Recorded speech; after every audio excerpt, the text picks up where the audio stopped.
they will pop up and they will open into 2 to 3 seeds and or 2 to 3 of that produce. So with that, we have actually successfully gone 1 whole year in DST on basic settings, as vanilla as possible, while definitely adding to our quality of life by avoiding some such nuisances as lightning for lightning rods and wildfires for flingomatics. And while these are indeed items that exist within the game, they're not hard to build. It's just a matter of the game just asking you to do things to a point where I know it's a fine line to cross or to toe between, especially when you're talking about a survival game, because it's kind of a point behind it. But all you would need to do for, you know, for these things is just make sure you have a clear enough station for them, that they give you proper coverage. Something you'll notice is that if you were to make these things, oh, I don't see it right now. Gosh, I think there's a quality of life mod that allows you to look at the range of certain things. But this lightning rod covers a wide enough radius to potentially cover most of the important things that we have here. But since it's more spread out, like especially more along this side, I would probably spread out 2 or 3, like one here, and one here. Same with the Flingomatic. The Flingomatic is just an ice thrower. Surprise, surprise. It requires ice and electronic doodads and gear to make. These just require, you know, the 1 cut stone and 4 gold to connect. I also have my opinions on them because sometimes I've had instances where lightning isn't a natural weather effect, but it's the result of something going off, like if you use a telelocator staff, or if the Mosslings, you know, use their attack and it uses lightning. It actually triggers lightning. I've had instances of those, even though lightning is off when I play, that lightning has gone off and in the presence of a lightning rod, and the lightning rod didn't do its job. So I'm like, oh, come on, man. What are you talking about here? That's the whole point. You have 1 job. That's to make sure lightning doesn't strike when you're up. Anyway, let's open these up. I have a few things I want to wrap up with.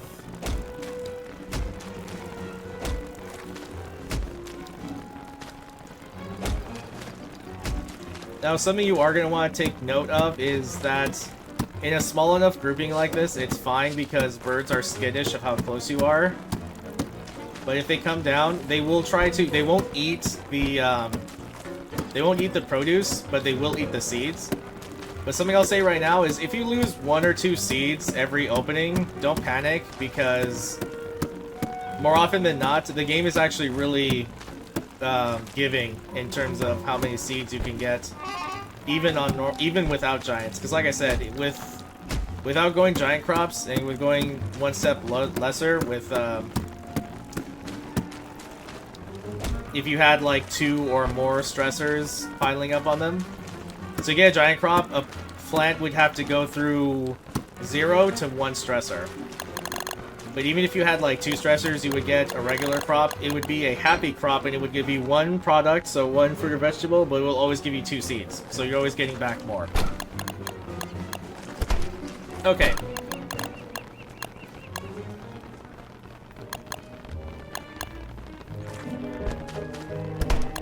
So something I would like to show real quick is the power of the dragon fruit. And this is such a top tier recipe. It's going to make you value your twig farm even more. Put 1 single dragon fruit and 3 twigs that you just pick up off the ground or you farm in droves if you can get things going. I'm serious, this is a dish. And the first character that I fully went through the game and really properly started coming out of my shell as a beginning player to start to become an intermediate player and start living in the hundreds of days in this game was Wort. and learning how to make this crop specifically is what got me through.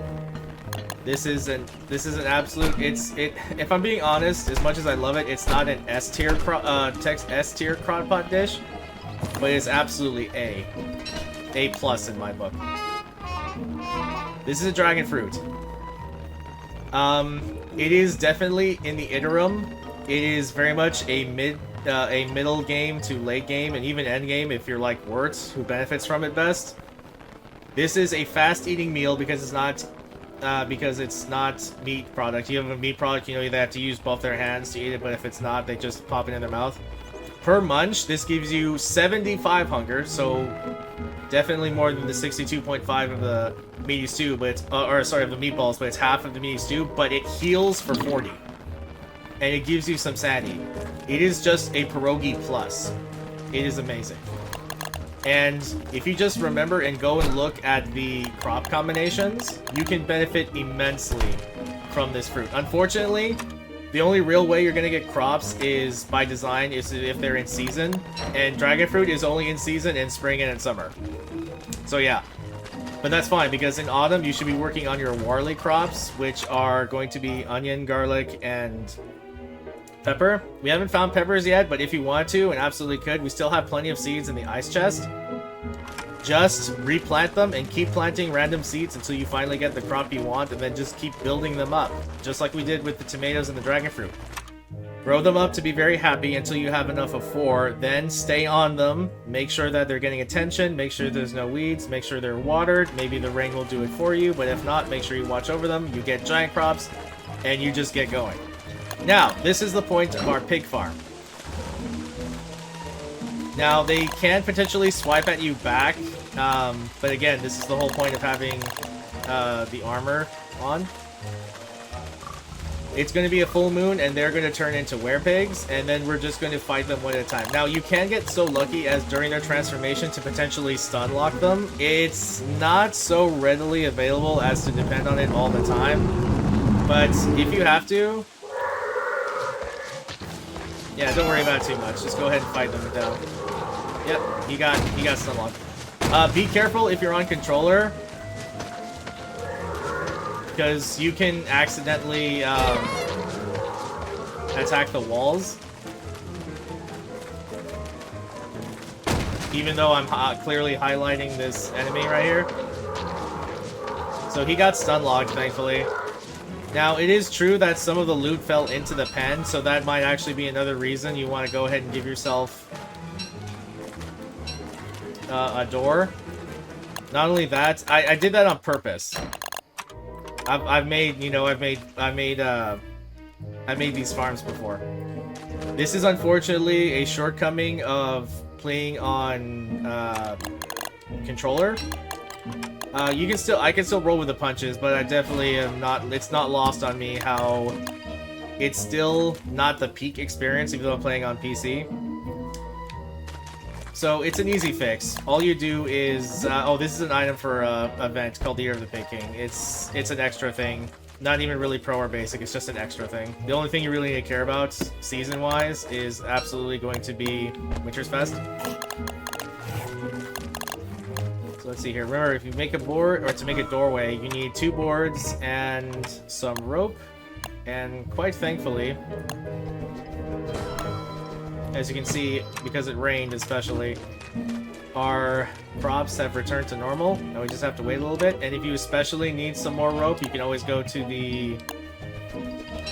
You can always take a trip down to the sinkholes and re-get them from there. Reacquire them from there. Now, if perchance the rock walls do get damaged, either by yourself or the werepigs, you can always repair them. If you have simple health bars like me, you can see the health that they have. As long as they're not rubble, like as long as they're not on the ground, they're not damaged to the ground here, they still block the path. Just take care to take care of your pen. So we have 7 pigskins from this. The smart thing to do is to not be greedy and hold on to them. The smart thing to do is to invest in our pig farm so that the next 20 days we get even more. Oh, here we go, actually, FA. I thought it was a mod. It's just so wide. Okay, unfortunately, I don't have the aerial view mod, but you can see it. The white line covers all of is the coverage of the lightning rod. I'm glad I got to show that anyway. I just don't trust it, so I always turn lightning off for that reason. It really is such a small thing. But anyway, I digress. Just make sure you attach your gate like so. Save one of the pigskins to put down as bait. If they wander off too much while you're cleaning your pen, because of how skittish they can be, you can sort of chase them towards the food, and then they'll lock onto it.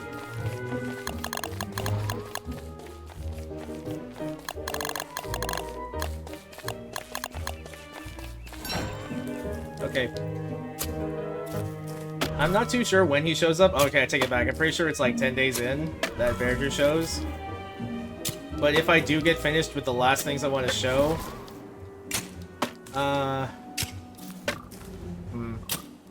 Okay, I'll admit it does feel a little bad doing that.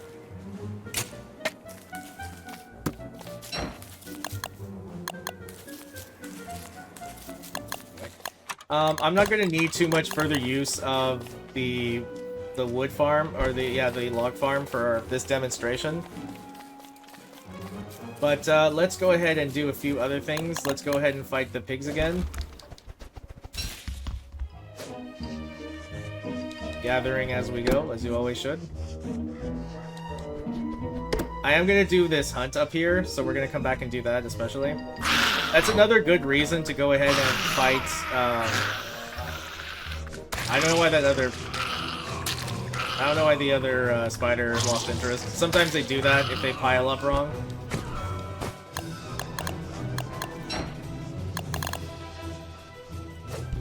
Also, I would like to point out, this is a bit of a tip more than is a basic thing. But yeah, if you want to, something that is more advanced is the creation of docks, which again requires discovering Mooncake Island, which is an ocean thing, so yeah. If you see gaps in, especially if you choose a world that loops, you're gonna get a lot of biomes that sort of branch onto themselves like this. One way to do is make what's called a boat bridge. They can vary in size depending on how big the gap is, just as long as you can jump to them, it's fine. A little bit of a pro tip as well is that your speed, your movement speed, determines how far you can jump. So almost always you want to be jumping with a walking cane, but you want to place the boats in the water without a walking cane equipped. Why? So that you can always be sure that you can reach whatever it is you need to aim for in time. Let's go ahead and make this an egg. You will give me the egg. Oh, we have separate monster meats here. We have some more big meat. You know, we've got options now, and it's great. You know, this is absolutely gone over the basics of how you hunt and gather. Quite literally hunt and quite literally gather. Just not only resources, but crops.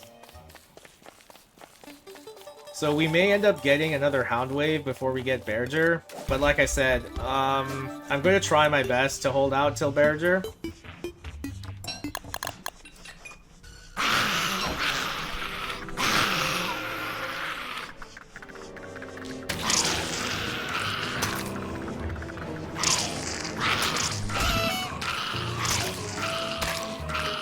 Too many of them came out, so we're just gonna slug it out with them.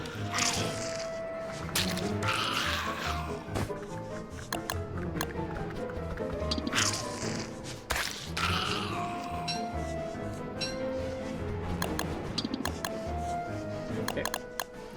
This is also why I put them strategically far away and put a barrier of water between us, right?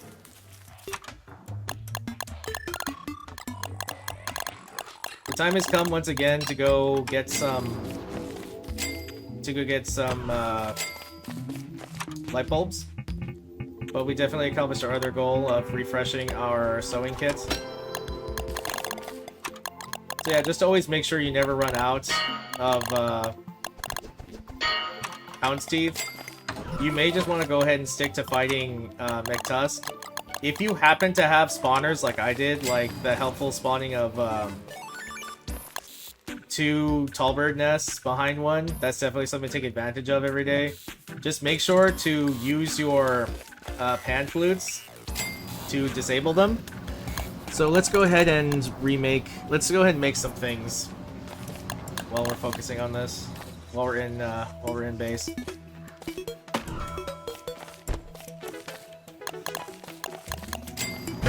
Because I will mention this.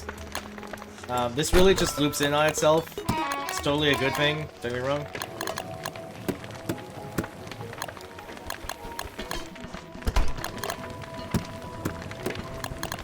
But you always want to be doing a little bit of everything. And like I said, this is the whole point of having this tutorial / demonstration, is to show how the flow of the game naturally looks.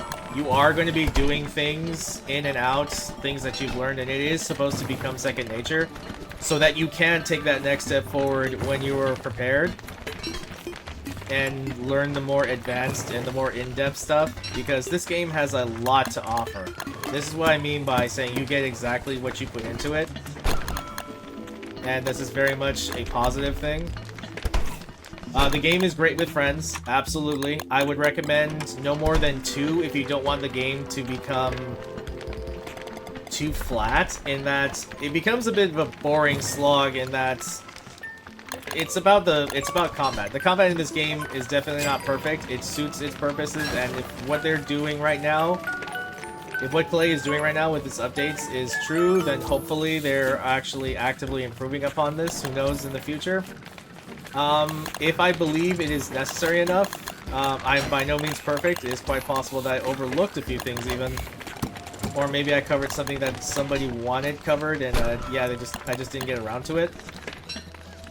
Please let me know as soon as possible, and I'll answer as best as I can, but if I need to ever make an update in the future, I guess I wouldn't mind doing this again, although I do need to watch the budget of my time. I purposely have not used these for ingredients just yet. I just wanted to exemplify to you guys what you can do with the power of bundling things in gift wrap. The gift wrap is what really makes learning this game absolutely more doable, because my goodness, can you imagine if I was bolted to my kitchen so much that I had to keep feeding myself because I could only slow the rate of things rotting and never actually put a stop to it?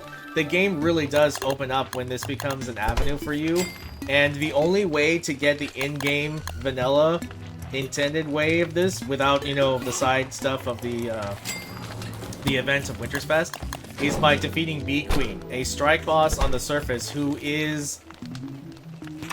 You can fight her solo, you can beat her solo, but my goodness, it is very much an advanced thing. It requires you to have at least 3 pan flutes, which, as it turns out, we didn't even get the advantage of having at all either this year.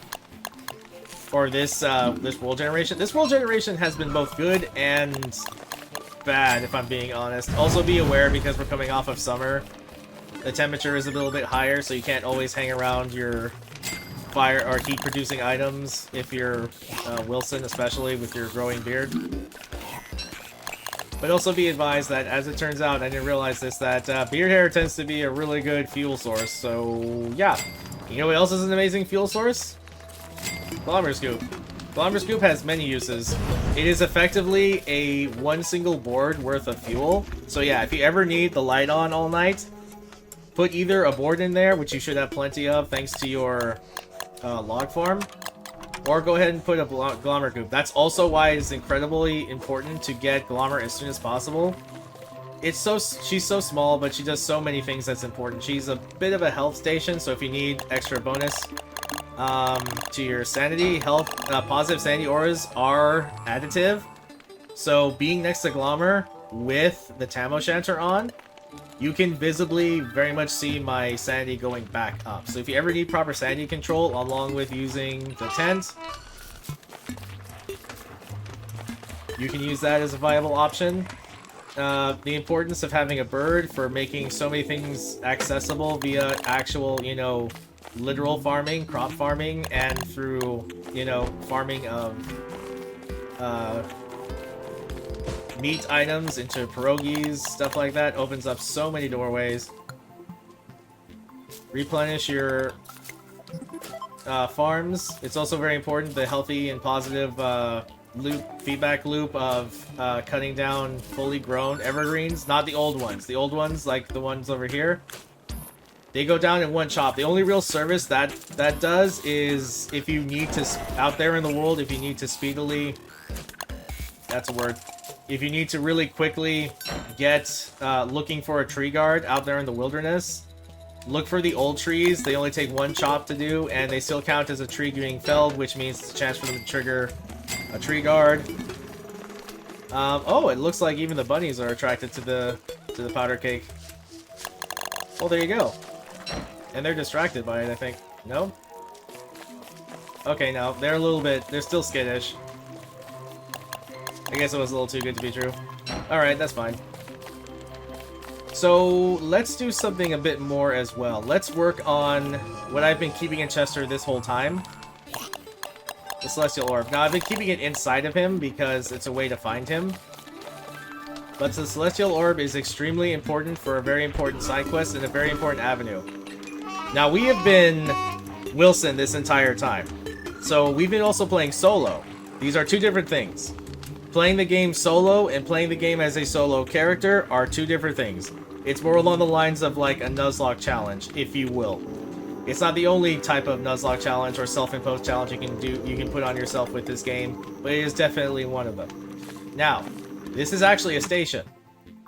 And this station comes with a few things you can build. This is late game in advance. It's something that I'm just barely getting to myself. Granted, it hasn't been the game extremely long compared to other things, but it is there. The two things you want to worry about are this. The portal paraphernalia takes one board and one rope. It's not difficult at all. But what you're going to do is you're going to go to the Celestial, you're going to go to the Foil Pastern, and I really don't like this evil eye it's giving us, so let's replace it. Now, in order to transform it and finish this side quest, you need to, one, begin it by finding that bulbous meteor that we found in one of your meteor herds. It's random when it falls. I find that Clay has made it more accessible early on, so keep an eye out for it. Don't panic if you don't find it on the first autumn. Just keep watching your meteor fields. This is what I meant about it requiring so much moonstone, or moon rock. Sorry, again, Pokemon in me.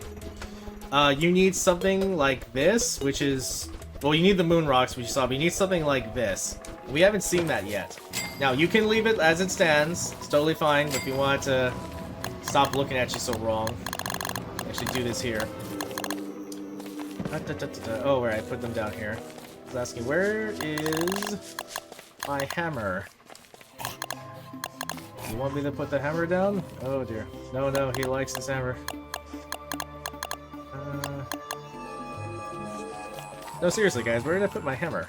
I know I used it on the giant crops. I thought I left it... Did I really use it all up there? Huh.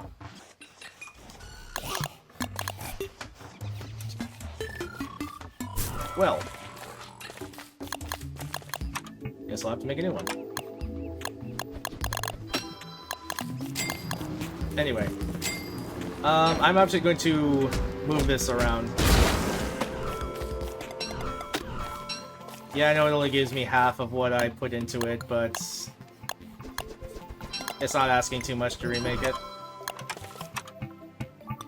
This is more for organizational purposes. Like I said, how you organize your base is totally your own thing to do, and don't let anybody tell you how to make a base, just as long as it fits your needs, fits your building style, and you'll eventually, gradually, surely develop your gaming ethos, if you will, for this game.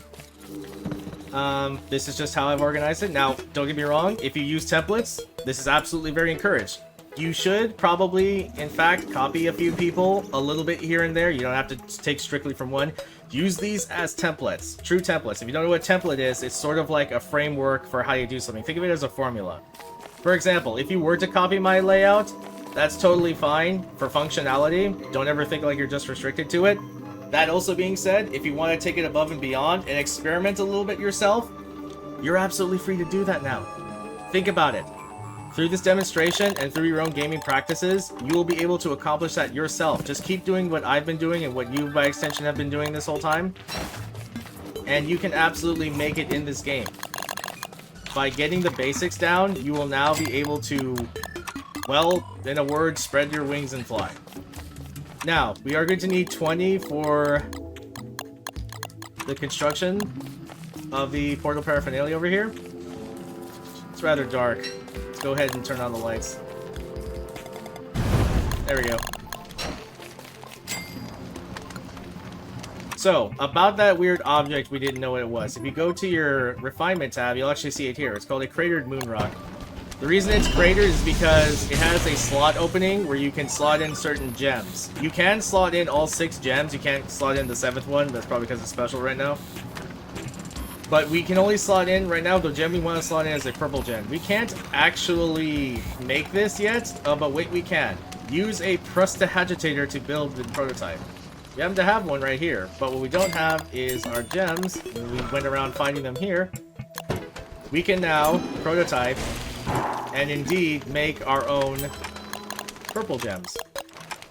So what we're going to do here is, if you need to slot something, like if you refuel it, go over into your menu, go over to the item, picking up the gem, select socket, and there you go.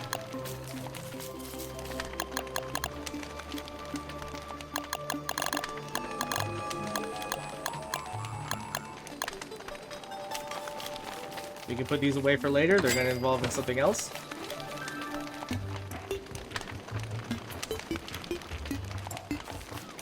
Come over here to the pearl pastern, continue building. Put in the 20 moon rock and the slotted eye sockets. Oh my. You now have the Celestial Portal, the much better and much more appreciated and improved version of the Floral Pastern.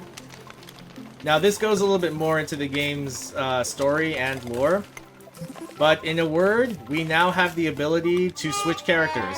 However, in true DST fashion, it is going to require something. Now, again, just because it would be just taking up more time, and we've already gone through how you can acquire these gems, go ahead and keep searching along until you're ready to actually, until you've exhausted all other means of finding these gems. The only real way to get gems on the surface is by fighting Dragonfly, and Dragonfly is enough of an advanced fight where I think you should worry about learning how to survive in the overworld. And by the time you come to the point where you need more gems, again, it also really does have some dependence on the roll of the die, or in other words, the roll of the RNG of the world generation. It wasn't particularly great for me, but I will admit, for the sake of timing, this world is a medium world. I know it's a little hard to believe, and believe me, I'm playing on a huge world now, and I'll explain later, but don't be too overwhelmed. There's still places out here that are undiscovered, so maybe I just didn't run into a Clockwork Bishop, but it's totally possible that one just didn't spawn out here. Clockwork Bishops are guaranteed to drop 2 gears and a purple gem. The point is that even you don't need renewable resources like gems until you're ready to become more advanced in the gameplay style. But for the purposes of learning to survive and fighting the bosses that we have done, aside from the strike level bosses, / raid bosses, depending on what terminology you want to use, the 3 surface strike bosses are Bee Queen, Dragonfly, who I mentioned, and Claws. Claws is locked behind 2 events, one of which is the No Idea that we found, remember, back in winter. And Claws will spawn in 2 places. He will either spawn in the deciduous biome, including this part up here. This is one big, giant deciduous biome. And the mosaic biome. In fact, we've seen his spawner over here somewhere. Down here. Oh, I'm sorry. We turned Winter's Fest off. Winter's Fest, if you want, another reason why I think Winter's Fest is an important event is because it allows for Claws to pretty much act like a normal boss, meaning he's on the field all year round. Other than that, Claus only naturally spawns vanilla settings in winter. But he is also in advanced fight. He has 15,000 health, but he also hits very hard for hit very fast for what he is. And all of these 3 bosses I mentioned are definitely 2 solid steps up from the seasonal bosses and the mini bosses we've been fighting. For that end, I would like to redirect you to my Warley walkthrough, when we're going to do that more explicitly. But in the meantime, let me go ahead and give myself just another purple gem, just to show you what you're able to do now.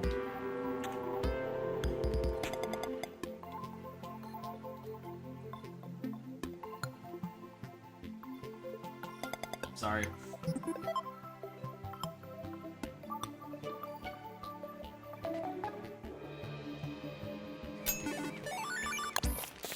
I have my keyboard set like sideways on my chair over here. Okay, the reason you're going to the token or the cost to switch characters is always going to be needed to be processed at the Celestial Orb. It's the Moonrock Idol, a key figure. It has a very cheap price, relatively, of 1 purple gem and 1 Moonrock. What you do is you bring it to the Celestial Portal and you select offer. If you let you can animation cancel it by moving, but if you needed to, how should I say this? Okay, I guess I can show it, but I'm going to need to put everything in my backpack first. I'm actually going to put these gems away right now. Let me explain why, because when you switch characters out, if you've ever gone on a public server and ever left it or had somebody else leave and then come back, you know what I'm talking about, when everything pretty much just falls onto the ground. So just put these away for now.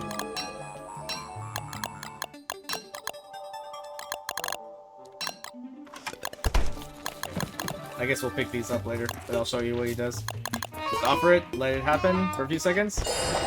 And hey, it's a character selection screen. I can play as anybody else I would like. So yeah, just as long as you can make a Moonrock Idol, you can switch out to any other. You can switch it between any other character. So this is actually a really good pivot point for you guys to either go ahead and do that, if you wish, or to go ahead and keep going on surviving as Wilson. It's totally up to you. And please, by all means, continue on this file if you wish, the file that you've run with up to this point. Make it to day 100. That's going to land in the middle of winter. We absolutely know how to deal with this now, having been through one whole year together. Let's see here, is there anything else I would like to mention? Anything else I would like to do? Oh yes, one last thing, sorry. The Shadow Manipulator, or the Alchemy Engine, to the Prestidigitator Science Machine. So, this is why I went to the trouble of acquiring living logs. We don't need nearly this much, by the way. You only need 3 living logs. In order to make the Shadow Manipulator, you need 3 living logs, which you get double the amount in 1 tree guard, 1 purple gem, and 7 nightmare fuel.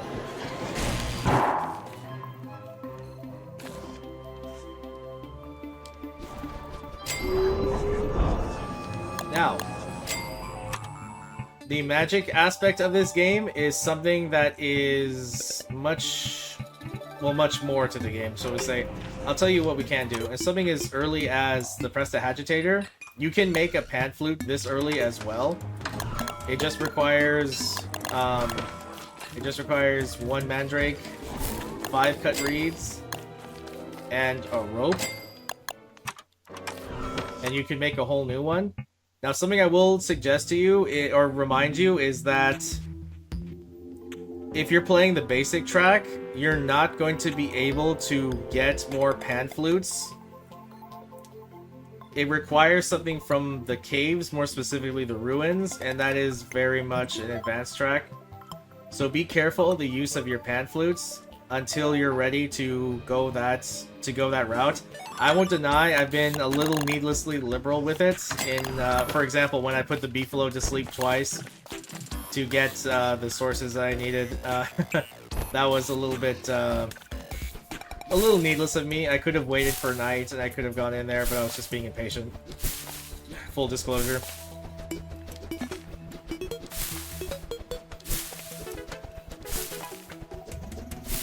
So I actually will, while I'm collecting this this grass right here, everything fully opens up for you in the science, or in the, equivocally from the alchemy engine now over to the shadow manipulator. The living logs and the nightmare fuel will be especially useful for you in developing what is called a dark sword. Once again, because they're only really available on the advanced track, I would suggest. The Shadow Chest Piece fight. You can absolutely... There's a way to get tons of extra magical stuff without even needing the Shadow Manipulator. But again, that's for the Warley walkthrough. I'll direct you over to that yet again. There is a bunch of things in here that I could explain, but again, I don't want you to get too taken aback by it, because we've already discovered enough. One thing I will talk about that you can bother making is going to be a Dark Sword. The Dark Sword is essentially the height of vanilla damage in this game, in that no other weapon that isn't a special to one particular character called Wanda, who is a very advanced character. That's not to limit anybody, but she is very fragile. And to put it into context, the amount of damage I've taken in this run, she has anywhere from 59 to 1 health. And she does more damage the lower her health gets. It's a bit more complicated, but yeah. She is very much a glass cannon, and if you think that that's something you're interested in, go ahead and try, but realize one thing. She doesn't have a health bar. Not like traditionally. She has a clock here. And she can only heal through one particular item that is unique to her. She can make more of them, but again, they're purposely made to be found in the caves, in the ruins. She's advanced. All of her necessities are highly advanced. I would not suggest anybody pick up this game as her until you're absolutely ready. And by absolutely ready, I mean the following. Let's go ahead and make Night Sword. Dark Sword. Night Sword is its prefab in the code. And if you want to, you know how to get more living logs and how to get more nightmare fuel.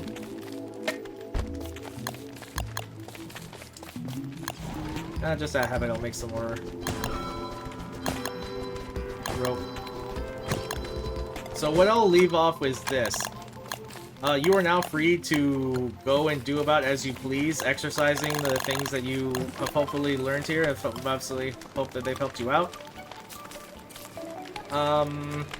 Aside for Berger coming in, I'm pretty satisfied with the way everything stands. Anything else that would be just more of what we've been doing, but just like expanding.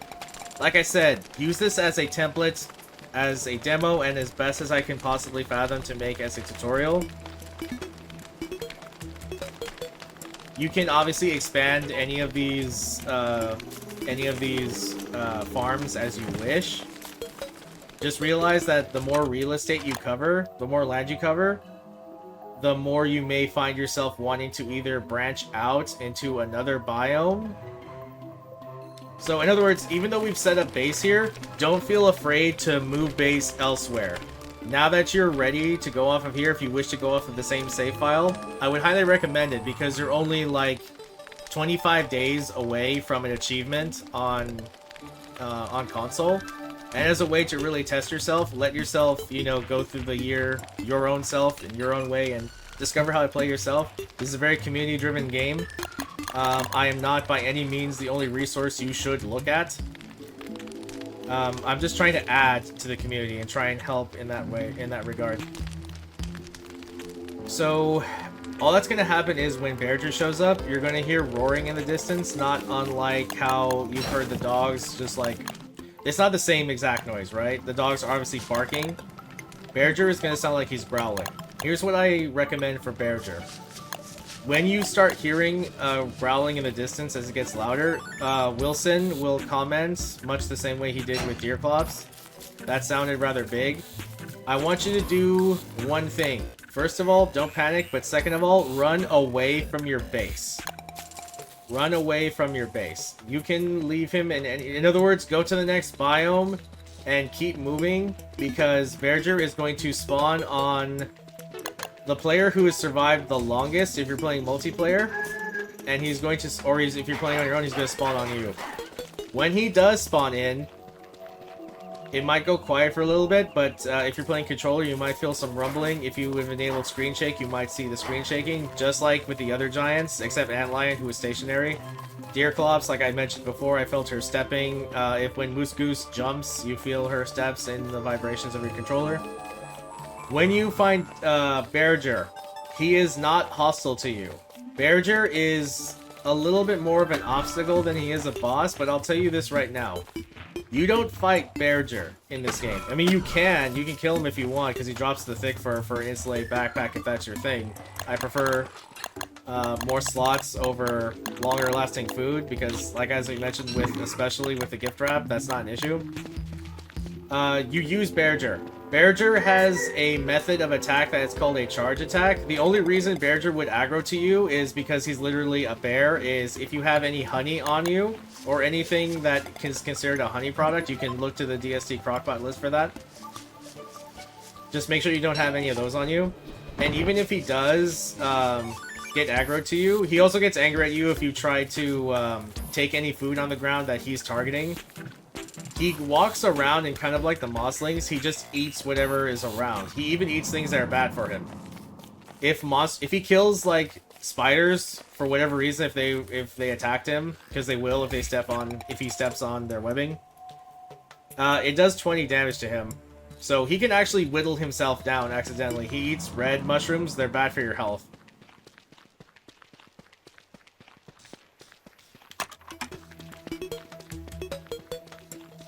Sorry, I was just wondering if I heard him just now. But yeah, you lead him away from your base. He tends to stick. He does migrate a tiny bit, but more often than not, he will stay in the biome you spawn him in. You don't have to engage with him at all. Just be advised that the game will try to spawn in 2 Vergers. Oh, that is him. Oh, this is perfect. Oh, this is great. Okay. Yeah, that sounded big. Let's practice what we showed. I'm really glad. I was worried he was going to show up like 10 days in. I'm like, that's another 80 minutes.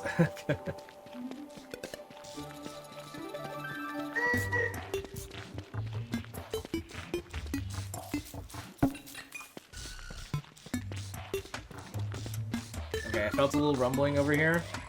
It doesn't help because this Tallbear is chasing me. I wonder if I went back to my base that he spawned in. He did. Uh-oh. Okay.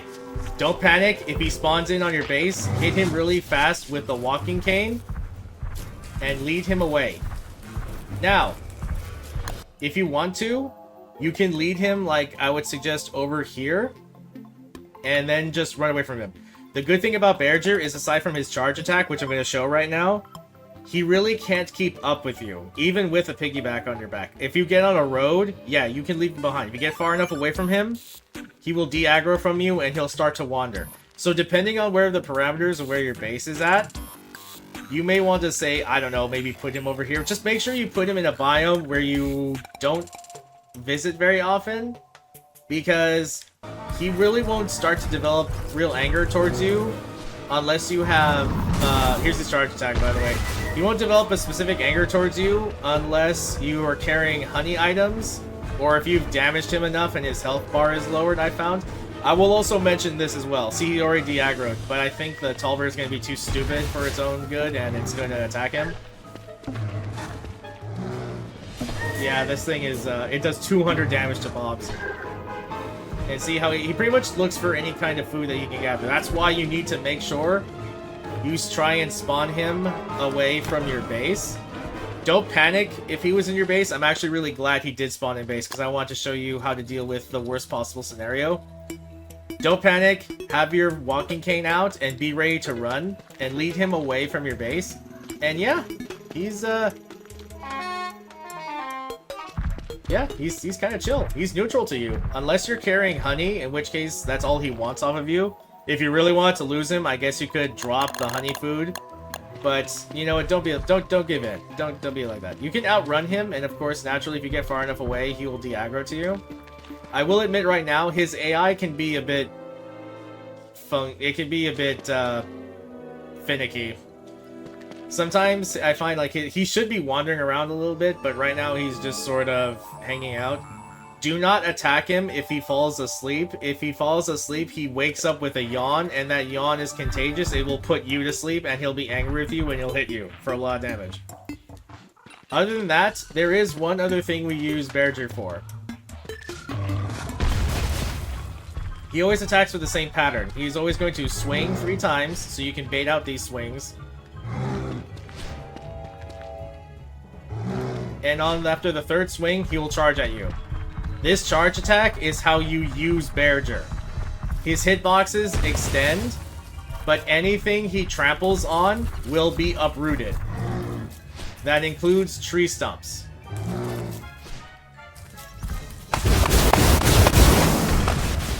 So yeah, he is your lumberjack. He is also your miner. If you need to sometimes, just make sure you have enough food on you and that you have enough weight, enough speed to get away from him. And you can take him on a journey and he can clear out your biomes. This is the biggest piece of advice I can give you. This is what I mean. You don't fight Bearger. You don't kill him. You use him. Or if you prefer, you can kill the first Bearger if you really want his boss item, which is the thick fur. And then you can kill the next one. That being said, I set him on normal and this is our first Bearger. The next one will probably try to spawn in about 10 days from now, I think, on default. Oh, by the way, I should mention, he does spawn tree guards, and even though they're slow, they can be dangerous to him in numbers. So, depending on how you feel, you can use them to either kill each other or have you as you will. I tend to keep Bearger alive just to use him multiple times to do a lot of, you know, wood farming. For obvious reasons, as you saw just then. Well, I'm really glad I could show that off, because that really does top off everything I wanted to cover. For this basic tutorial and demonstration run, I feel it was very much a success. I really hope it helped you guys as much as possible. Once again, do not just stick with just mine. There's plenty of other people who have straight and to the point quick videos, but I wanted to also demonstrate. I wanted to show you a play-by-play. This is the raws.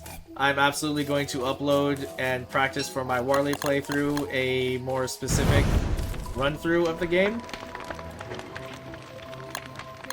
Or a more specific, more TLDR version of this one. I just know that sometimes it's a little bit easier. I've had interests of like videos like, oh hey, I wish I could have seen that, you know, the play-by-play, you know, without any highlights or any editings. So I'm gonna offer both. I'm gonna offer both for this one and for the Warley playthrough. In fact, I'm glad I did this because not only do I have a means of practicing that format that I wanted to try, but it's a way for people to get both angles. And now they have a good footing. I can go into that Warley walkthrough confident that people will have a good basic enough understanding of the gameplay, especially from my own point of view. Go check out these important people. Go check out Jazzy Games. Go check out Jakiosaurus. Go check out Cat Person. Go check out Blurms. And go check out is it Demon Reboot? Or Demo Robot? Sorry if I got his name wrong. I know it's so much fun to do. But anyway, I digress yet again. But for the last time, I really hope this helped you guys out, and I really hope it made things smoother of a transition to learning this game, so that you guys can have a fun time. You know what? I do stream this game now, and how should I say this? I'm a teacher by trade. I have a love for video games and a passion for telling stories that I hope one day to be done through video games, which I believe to be the first book, or the new books of the age, especially when they're done right. However, I'm a gamer, have been since I could hold a controller as a small child, as I've referenced before with constantly confusing moon rocks for moonstones. I'm an old Pokemon player, been there since the beginning. If you by chance this did help you and you want to hang out, I'll be occasionally doing public games, public servers while doing that. I'm also working on Mega Base World, and After playing a game 1,000 times for 1,000 hours, I think you owe it to yourself to do a walkthrough to catalog your experiences, and again, to give back to the community, to help each other grow as gamers and have a great time together. This is an awesome co-op game. I just wound up doing it solo and learning it solo for the most part. I have played with my brother periodically. But yeah, let's see if we can keep it to 2 or 3 players. I think it would be a great experience. And maybe if you find this video in the future, maybe we can catch up on live on stream. It's a great way to play with each other in real time. And maybe we can do like a coaching run, if you will. Or just play it out together and just share experiences and all that other stuff. This game is constantly growing. Play has done a great job overall. This game has a lot of really fun skins that you've no doubt seen that I have.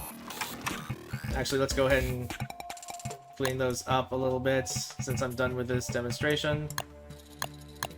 Change these back to the other skins. I firmly believe that even though games as a service is a really finicky thing to discuss, that when it's done right, much like in, for instance, of like Warframe and this game in DST, that it's definitely worth spending some money on it. It's free to play. It's amazing. Oh, sorry, game isn't free to play. It's really low bar of entry, but everything else, the DLC that they're adding, is all free. You can earn skins by every day you play. I'm not sure if I had the chance to show it off here. I don't think I opened a gift here. But when you log in, you get login bonuses. They give you skins for free, and it's not that sort of like scummy manipulation nonsense. I've gotten some really good skins and skins that I've wanted. And even those that you don't, you can, you know, unravel them. This game deals with its sort of like currency by spools, by weaving things, sort of like that, I guess is what they're going for. There is 16 other characters, and they're all really fun to play. At its core, even though some of them are a bit rough around the edges, they are actively working on the player base. Like I said, they've introduced skill trees, which you've seen at least right now. Wilson was the first, then I think they're going to go on this pattern of launching them in groups of 3.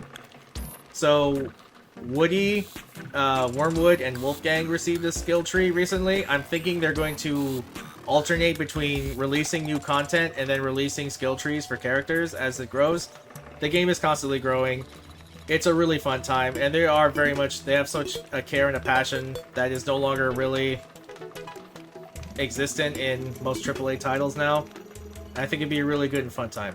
So, without further ado, thank you very much for joining me on this journey, and I hope to see you guys in Worley's walkthrough, which I'm also going to do live and on stream. I just figured that if you're gonna play through a game, you might as well stream it so maybe you can hang out and help some people in real time.